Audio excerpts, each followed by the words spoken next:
पवित्र बाइबल उत्पत्ति अध्याय 1।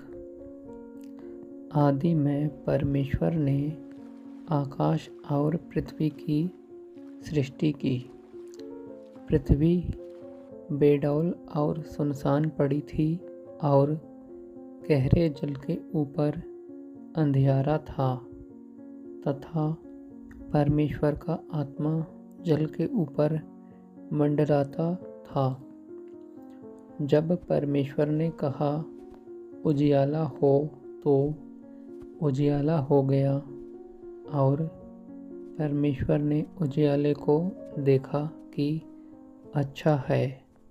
और परमेश्वर ने उजियाले को अंधियारे से अलग किया और परमेश्वर ने उजियाले को दिन और अंधियारे को रात कहा।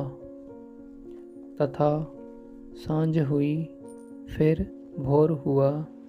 इस प्रकार पहला दिन हो गया। फिर परमेश्वर ने कहा, जल के बीच एक ऐसा अंतर हो कि जल 2 भाग हो जाए। तब परमेश्वर ने एक अंतर बनाकर उसके नीचे के जल और ऊपर के जल को अलग अलग किया और वैसा ही हो गया। और परमेश्वर ने उस अंतर को आकाश कहा। तथा सांझ हुई, फिर भोर हुआ।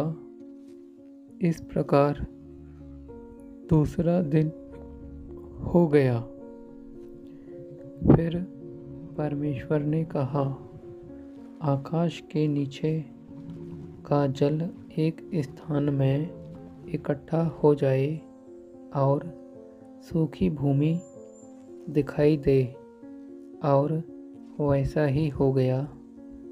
परमेश्वर ने सूखी भूमि को पृथ्वी कहा तथा जो जल इकट्ठा हुआ उसको उसने समुद्र कहा। और परमेश्वर ने देखा कि अच्छा है। फिर परमेश्वर ने कहा, पृथ्वी से हरी घास तथा बीज वाले छोटे छोटे पेड़ और फलदायी वृक्ष भी, जिनके बीज उन्हीं में एक एक की जाति के अनुसार हैं, पृथ्वी पर उगें। और वैसा ही हो गया। इस प्रकार पृथ्वी से हरी घास और छोटे छोटे पेड़, जिनमें अपनी अपनी जाति के अनुसार बीज होता है, और फलदायी वृक्ष, जिनके बीज एक एक की जाति के अनुसार उन्हीं में होते हैं, उगे। और परमेश्वर ने देखा कि अच्छा है। तथा सांझ हुई, फिर भोर हुआ। इस प्रकार तीसरा दिन हो गया।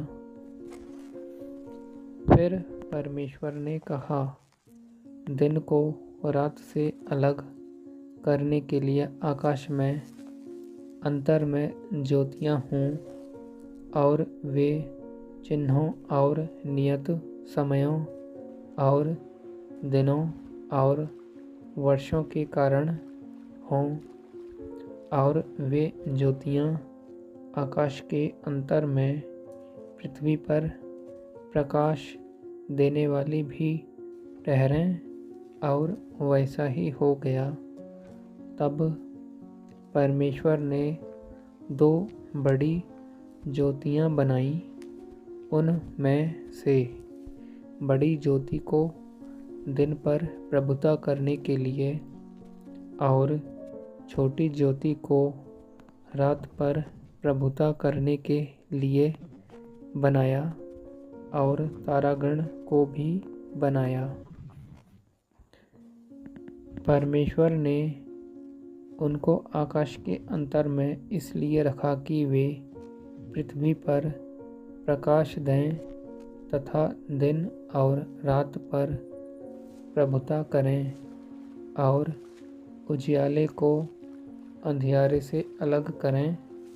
और परमेश्वर ने देखा कि अच्छा है, तथा सांझ हुई फिर भोर हुआ। इस प्रकार चौथा दिन हो गया। फिर परमेश्वर ने कहा, जल जीवित प्राणियों से बहुत ही भर जाए और पक्षी पृथ्वी के ऊपर आकाश के अंतर में उड़ें।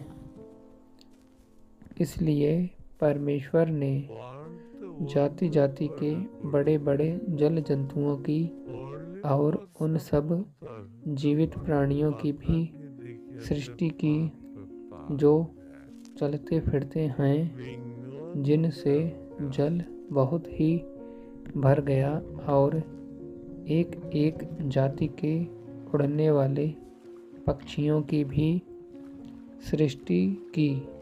और परमेश्वर ने देखा कि अच्छा है।